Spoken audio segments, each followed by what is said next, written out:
And that's been the biggest problem, particularly for women. From our research, I've seen women are more reluctant to move into space because they are uncertain how to set up their wallets and make sure that it's secure and all these different things. So the companies that can bring people on in a really seamless way that kind of, again, makes the technology invisible, you're going to have these big moments like the Reddit onboarding of 3 million or like the Starbucks initiative.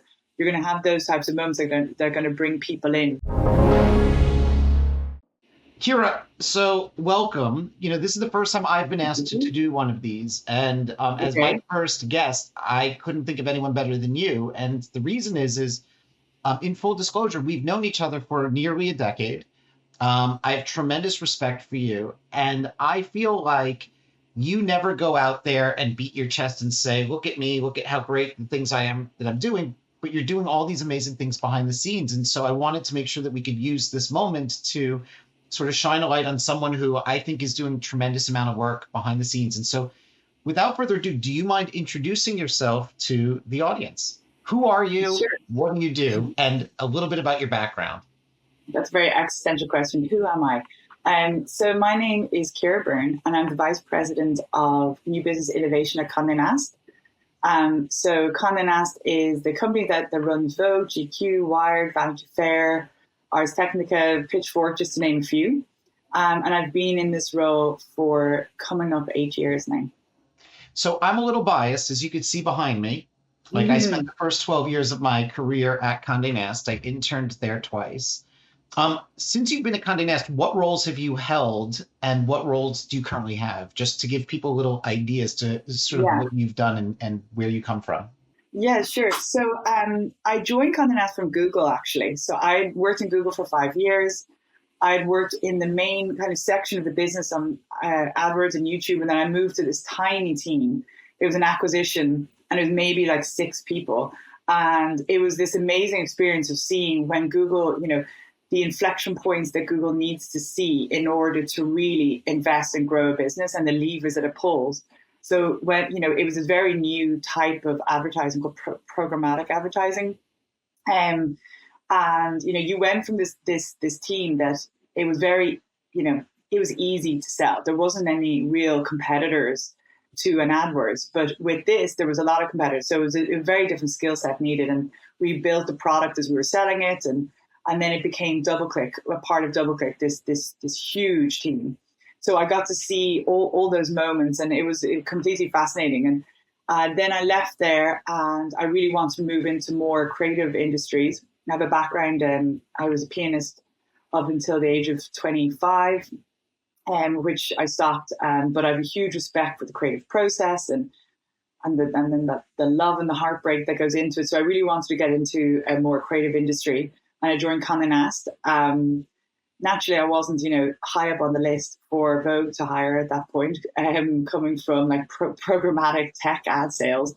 So I joined something that I felt really passionate about, Ars Technica, which is a very technology-driven and cerebral platform that has, a lot of Web3 elements within it, actually. There's amazing community that you feel a huge responsibility towards.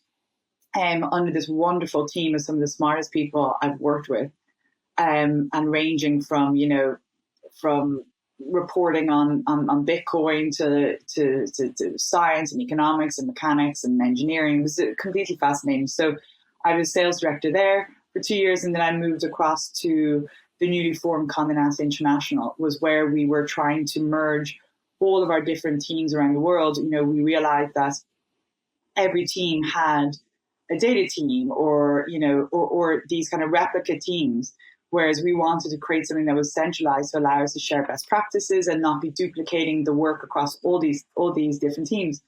So I joined the Condé Nast International team in one of those, types of titles, special projects or strategic initiatives, one of those titles that don't really mean anything.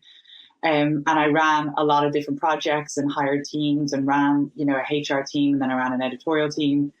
I wrote the Code of Conduct, which was our answer to the sexual harassment within the industry that changed forever the age of the models that we were going to be featuring across every single title around the world.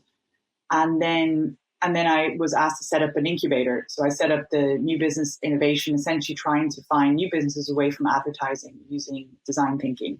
And that's what I've been doing since, really, for the last 4 years. So I love all of this, and there's so much to unpack here. But I want to go back to the fact that you joined originally with Ars Technica. So I ran Ars, as you know, for a few years alongside with Wired, and there's no brand that probably is more instrumental in my thinking about Web3, right, than Ars. What I saw for the first time ever was a distinction between audience and community. I think that you felt the same way. I found that Ken, the editor-in-chief and the founder of Ars, is one of the smartest people I've ever worked with.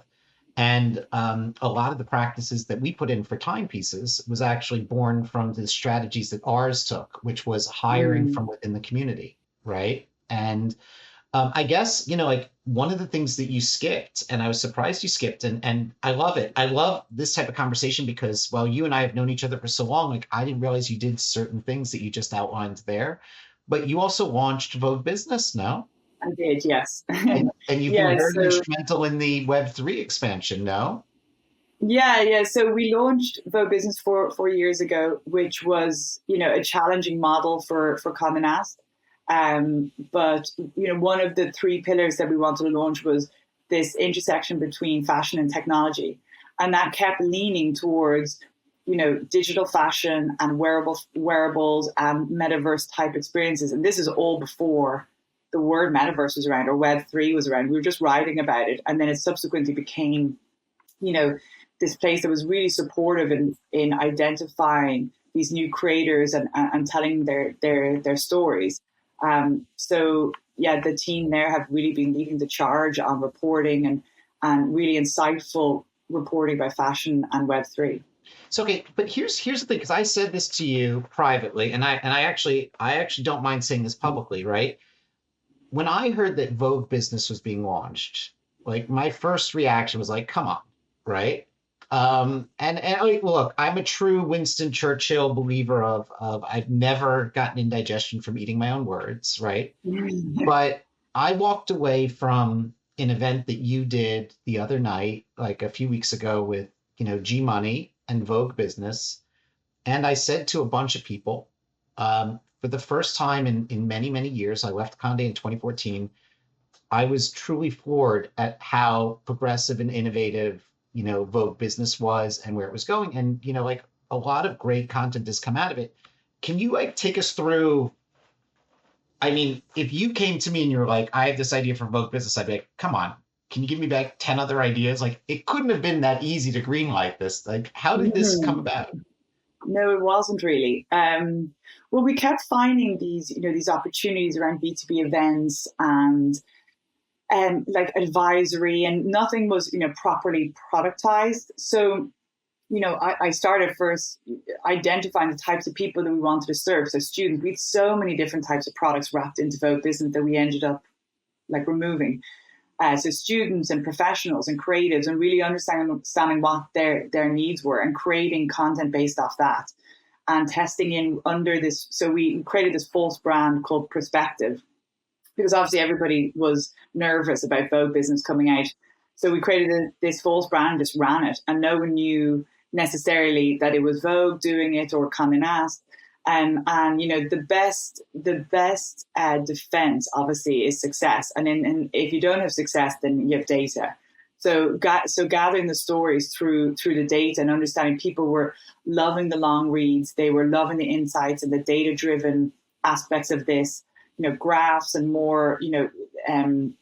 Really diving into earning calls and then the technology side and sustainability was something we felt really powerfully about. At that time, the president of Condé Nast was Wolfgang Blau, that was completely passionate about climate change and sustainability, and is working in that space now. And we want to make that one of the pillars, really start to hold a bit of a mirror up to the industry and help them and to understand how they can make their businesses more sustainable. So we really tried out all this different type of content. And at the end found out, this is the content and these are the kind of business models that we can be building off. One thing I like about someone like, Elon Musk, the way he builds a business is it's with this really lofty idea, and then they understand actually how to productize that idea, and how they understand how to commercialize it. And for us, it was, we wanted to help people make better business decisions. We're like, how can we break that down in the product? And I had a great supporter, Jonathan Newhouse. I'm not sure if you ever got to work with, but he's just, he's a pro. He really he expanded Condé Nast into all these other markets, has such an understanding for content development and storytelling, and that he has this brilliant, instinctive relationship between creative and business, that he just navigates these two sometimes contrary, ways of working. So I got to work with him, and he kind of guided me as well as we created it. And then we just found brilliant people, like the editor in chief at the time was Lauren Indevik, who now has left and gone to the Financial Times, but she was just brilliant. So it's kind of just finding the right people, keeping the team really small and testing into it.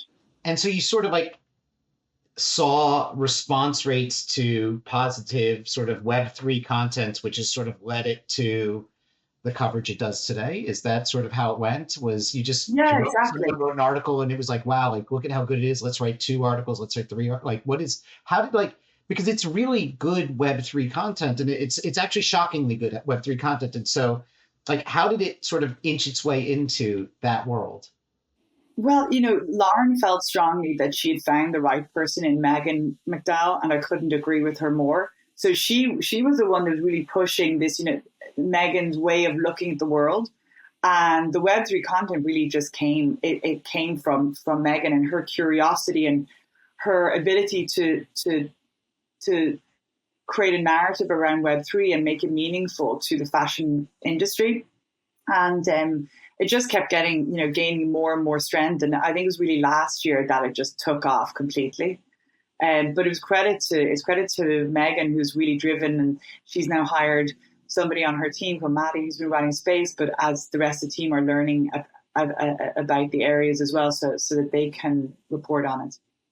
So I couldn't agree more. I mean, I think Megan has done an amazing job in terms of the coverage. But okay, so this is what can I give a perception, and can I get sort of like a take from you on my perception? Perfect. I can be totally wrong on this, but I felt like when I saw this event that you did between Condé Nast and Vogue Business and G Money, right? I saw it as a really wonderful sort of natural and complementary fit. I saw an industry with Condé Nast that is really sexy and cool and is essentially a cultural tastemaker, sort of elevating and supporting sort of a technological evolution, right? That was being led, in a complementary fashion by someone who launched a sort of Web3 initiative into sort of your world. And it felt like Condé was learning from G and G was learning from Condé, Mm-hmm. and vice versa. Take us through the path of like your Condé Nast. I'm biased. Of course I'm biased. I have to admit that I'm biased because I had so many good years there, right? But like you have all these storied brands. How do you start thinking about Web3 across your portfolio? Because you can't do it holistically. The brands are all very unique, right? It's like, how do you start thinking about it? And what have you been excited about for what Condé's done so far? So I think that was one of my early learnings. I brought some people on to help me understand how to launch Web3 and brands. And my early learning was like, nobody can help me really. Like, as in, you have to build it from the ground up. You just have and it's kind of really liberating, because it has to be authentic to the brand, which means you have to bring the team down the rabbit hole, which, as we all know, is time consuming, and you have to have an optimistic view to innovate. So you have to make sure that the person you're bringing in is at least optimistic and open and curious. So I think it was a case of breaking down. And this is what I would say. I try and make the technology invisible and focus on the behaviors. So the behaviors of Web3 are the same behaviors that we've always seen. And actually what Condé Nast is doing in Web3 is the same things we've always done to a certain degree. It's, identifying creatives. It's supporting them by featuring them on our platforms and telling their stories. It's all the things that we've always done. it's just like fashion in Web3 is the same as fashion Web2. It's all about self-expression and displaying that self-expression. It's just it's being featured in a different way. So when it came to like looking at our brands, we did a piece of research. It's the first place I always start, is understanding where people are, where our audience are, what their needs are. And, you know, I don't always believe that a product needs to solve a problem. I think it can fit a need. So really finding what the needs were and how we could test into that for Vogue and GQ. And we started really with GQ because Will Welch is just this, you know, he's amazing. He's an incredible human. Like, he's so caring and smart and thoughtful and considered and creative, and he has an equally, you know, like attracts like. All his team are the exact same.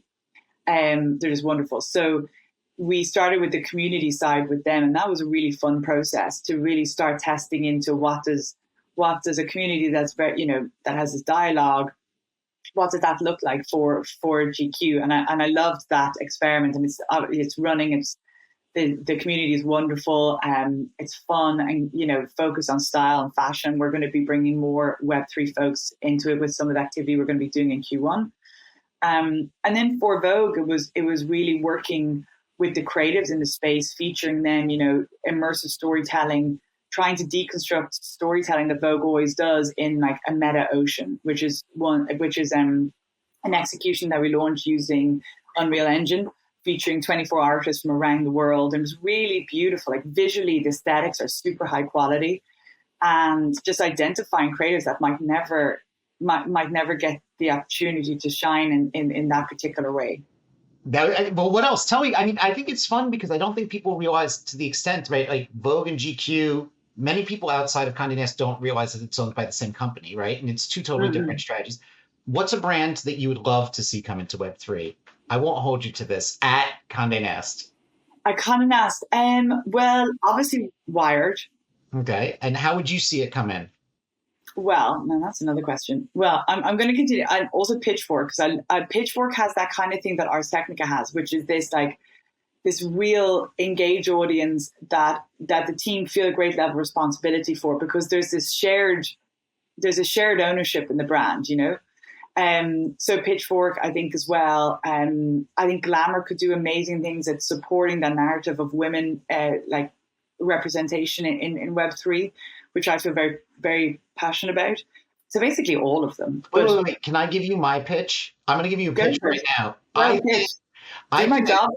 think that you should take Arc Digest in partner with On Cyber and literally allow Arc Digest to have like skinned On Cybers. Like, I mean, every brand you have there is so unique and so different, right? And so it's like how Glamour would come in would be so different than from how a GQ would come in versus how a Wired would come in.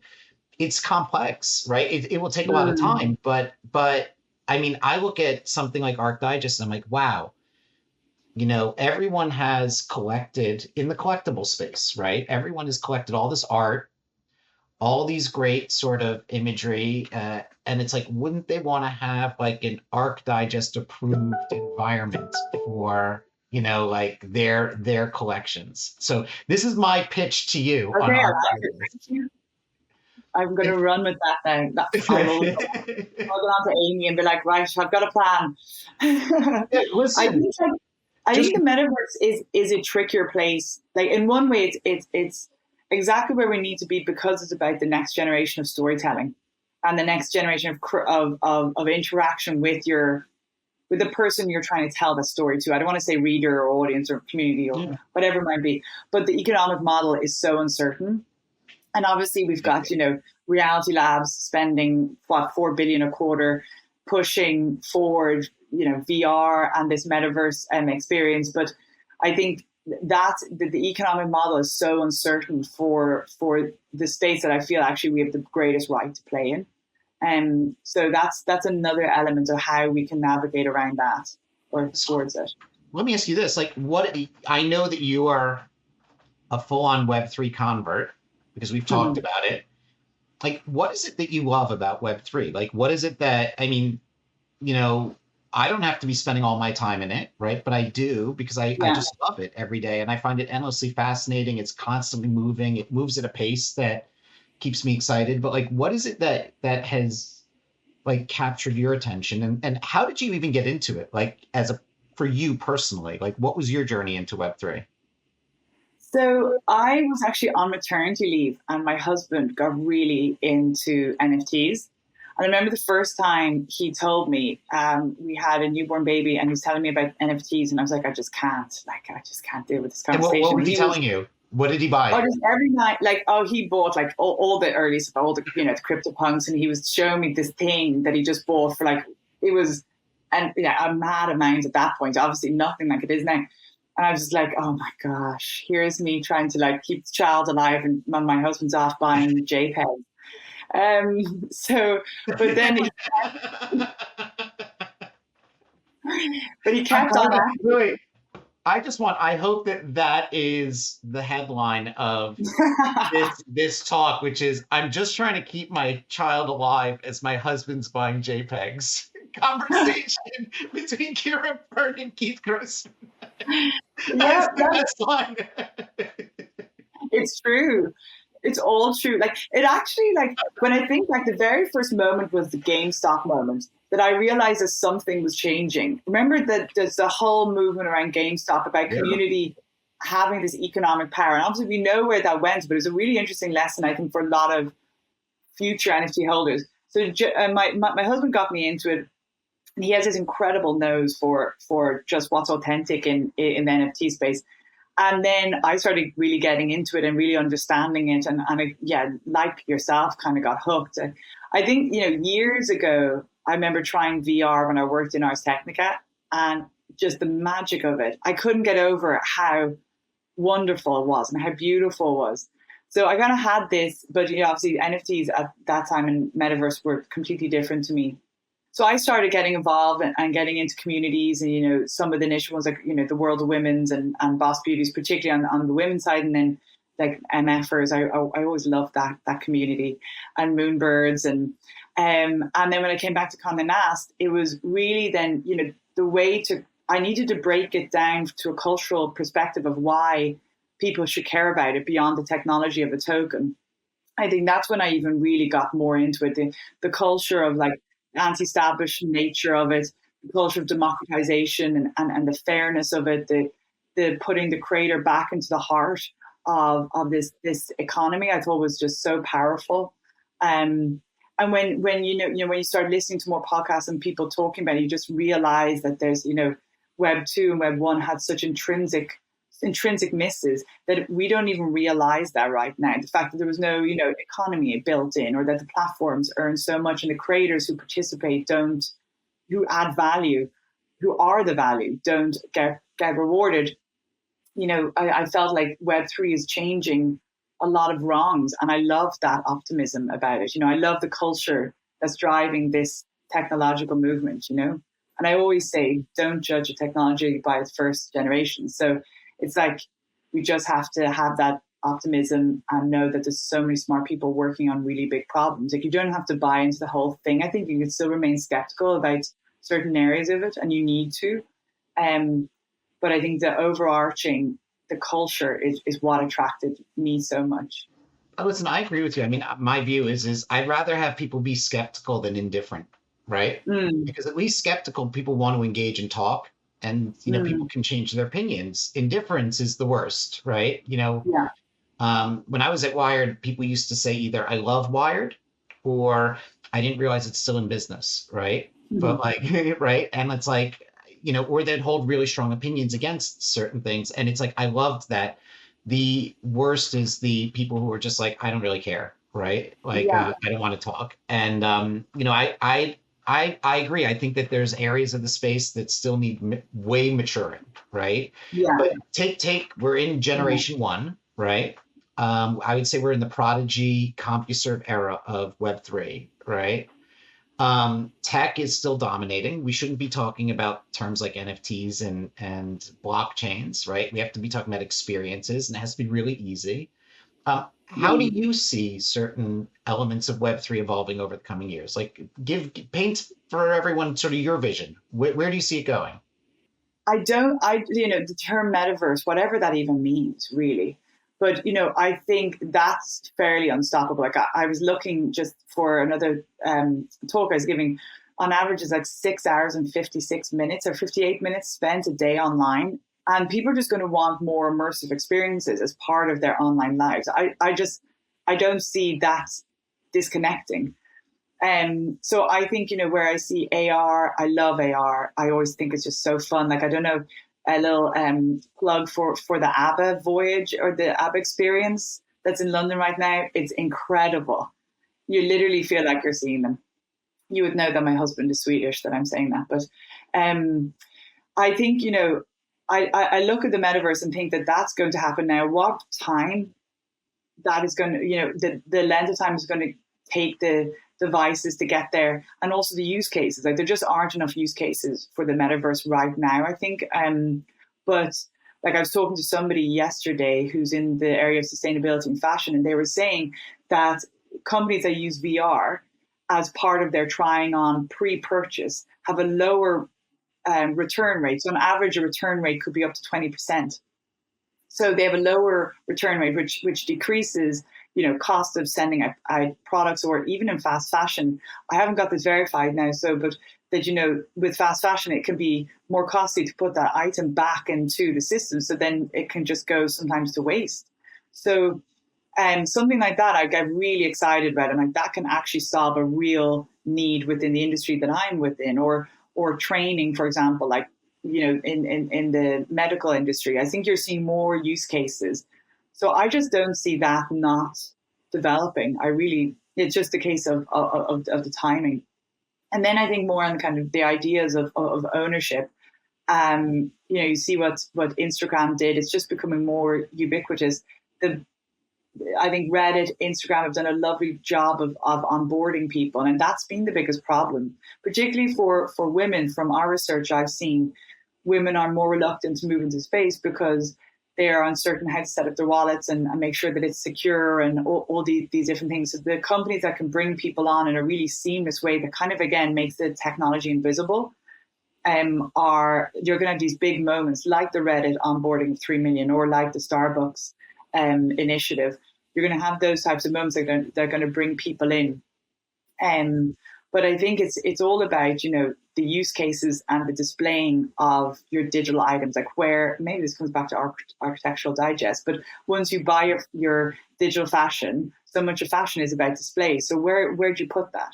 How can you display it? How can that be a part of your flex, So to me, it's a case of, I've no doubt this is going to come. It's going to come quicker than we think it is. Like recession, we're facing potentially. Like I was listening to economists saying that we could be looking down a 10-year recession, which was nice and optimistic. But the bear market is also called the build market, and there's a reason, because people are more focused. You don't have that mad, chaotic building. You have very focused use cases being developed, and so I think that over the next few years, we'll just see these elements being refined and more brands coming in, and the technology becoming more invisible. As the culture of Web3 becomes more ubiquitous, like within Web2 as well. Like, look at Substack. That's a Web2 product, but it has a culture of Web3, Just a thought, yeah. So, and I think, or like, Balenciaga is another. I'm not sure if I said that. Balenciaga have been making I literally just did a session, so forgive me if I mentioned this already. No. So Balenciaga is a brand of a very old fashion house, and you look at them, and there's elements of them that I see this culture within. They reinvigorated their couture, so they had closed their couture capabilities, and they opened a landmark couture store, basically preserving the Balenciaga heritage, but also democratizing couture to a group of people that might never have access to couture. And I think for them, is like they wanted to bring the brand closer to people, to share the artistry of it all, and get closer to the creatives, through this couture offering. So something like that, I see again this kind of closer, having a closer relationship to your community, democratization of products, and while still being exclusive, but there is an opening up, and I really love that. I do too. I mean, you bring up Balenciaga. Like, tell me a brand that, as you've been in your Web3 journey, has blown your mind in terms of their sort of entry in. Who's really impressed you? Who's really impressed me? I think from a brand perspective, it's not very original, but Artifact are just amazing. I think they're just a Nike. Obviously, I met kind of my equivalent at Nike, and I was just like, kudos to you for identifying Artifact. And I was like, so if there was another Artifact, who would it be?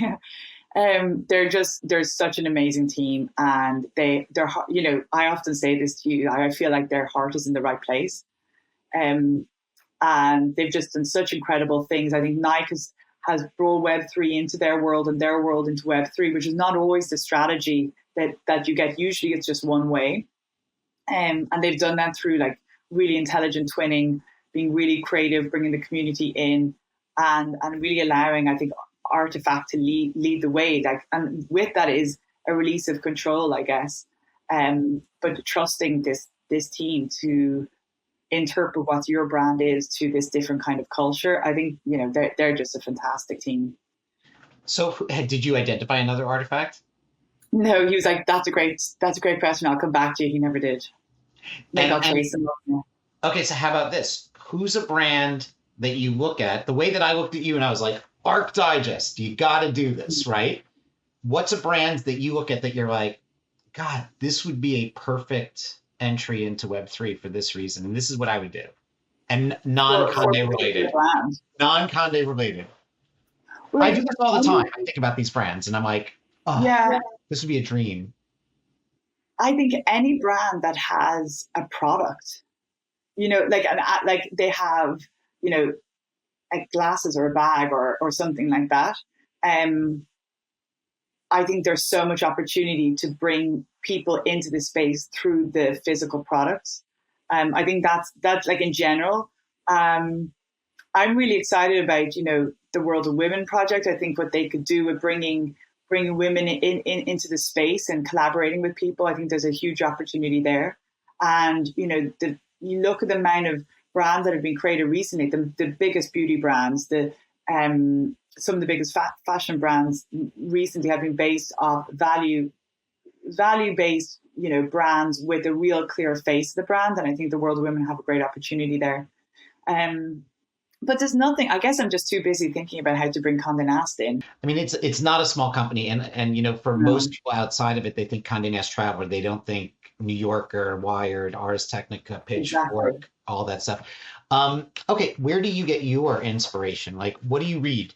What do you engage with? Like, what podcasts do you listen to? Like, I think it's important that people understand how you're getting yourself educated. I find that it's not easy, right? You kind of have to take it on yourself. And so, like, how do you get educated on this space?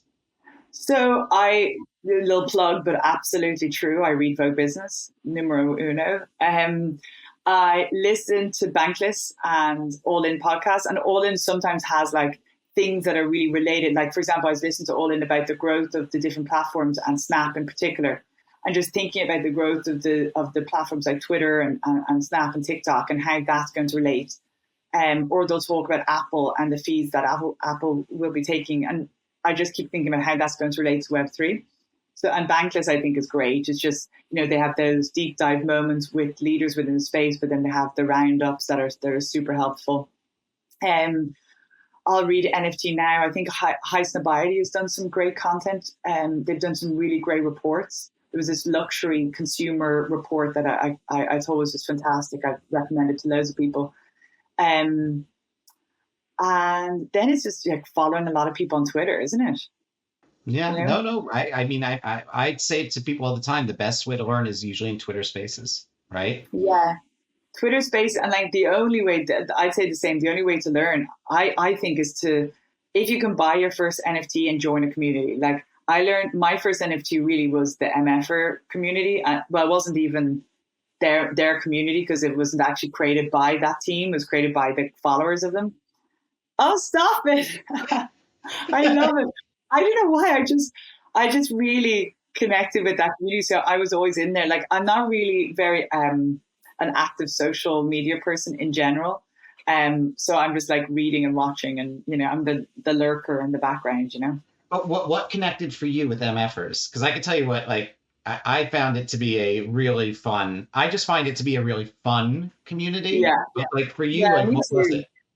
It was, I think, the irreverence of it all, because I think at that point people were taking like community just so seriously, and even the word, yourself, it's kind of diluted with the amount of times you read about it or people talk about their communities.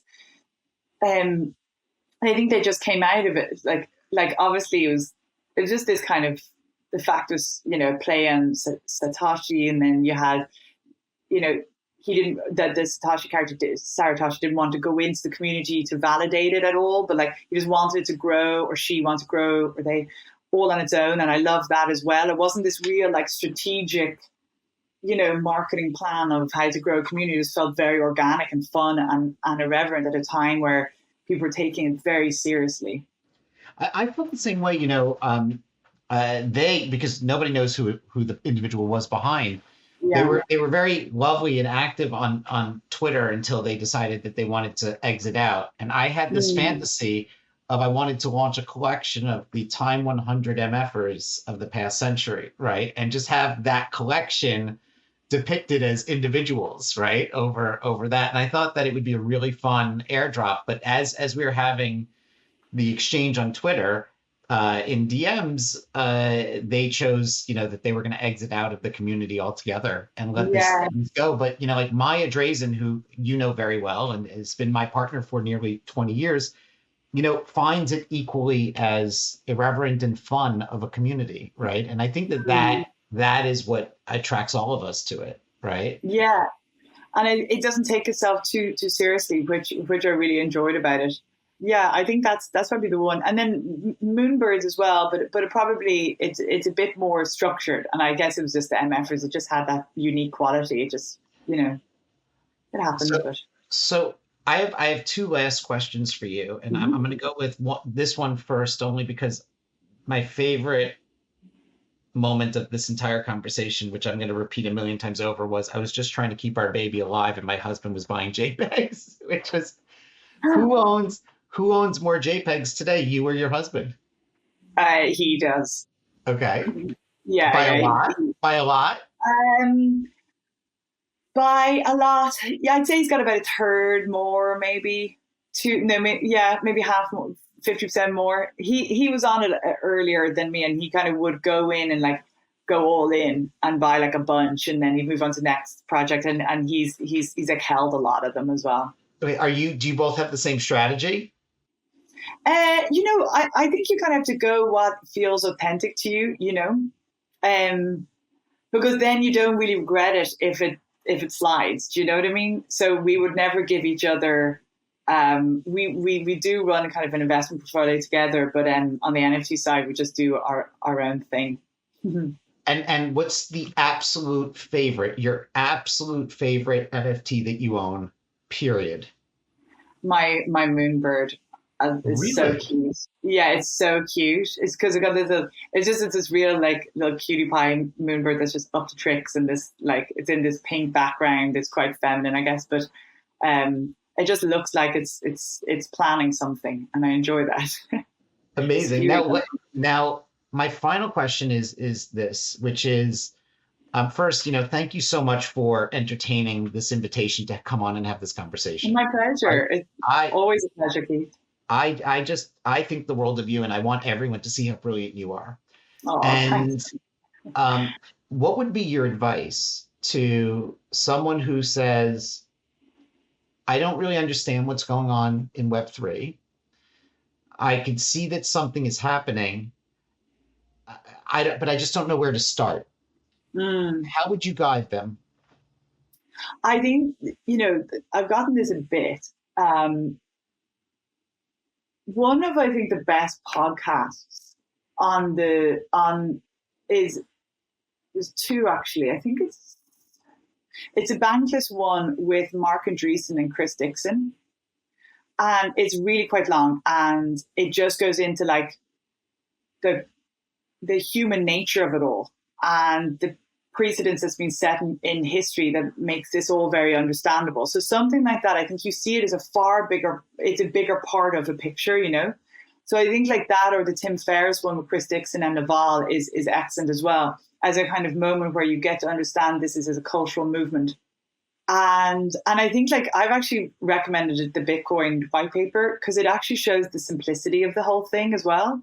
You know, and when you read that, you might not know all the terms, but that's it. Like and everything's based off that. So it actually kind of demystifies it a little bit. But I also tell people you don't have to know how the blockchain works to understand this space. It's all about the cultural element of it. So yeah, generally I direct people to those two podcasts who mightn't know anything about the space, because I think it frames it as part of human behavior, and it stops it being this weird niche thing over here about JPEGs. And well, I can just right click and save it, and then I've got the thing, you know? And let me ask you this, if people want to follow you following this discussion, how can they find you on Twitter? I got Ciara H. Byrne, CIAR, a real Irish name spelt in a bonkers way to keep everybody on their toes. So CIARAHC Byrne, and it's a little moonbird, as I've just said. There we go. There she is in all her glory. In all her glory. Yeah. So that's me. Ciara, thank you so much. I appreciate you coming on today. Hey visionaries, thank you for tuning in. For more free crypto content like this, head over to realvision.com/crypto. You'll get early access to the most brilliant minds in the space to cut through the noise, get in-depth analysis, and get you ahead of the curve with unbiased insights.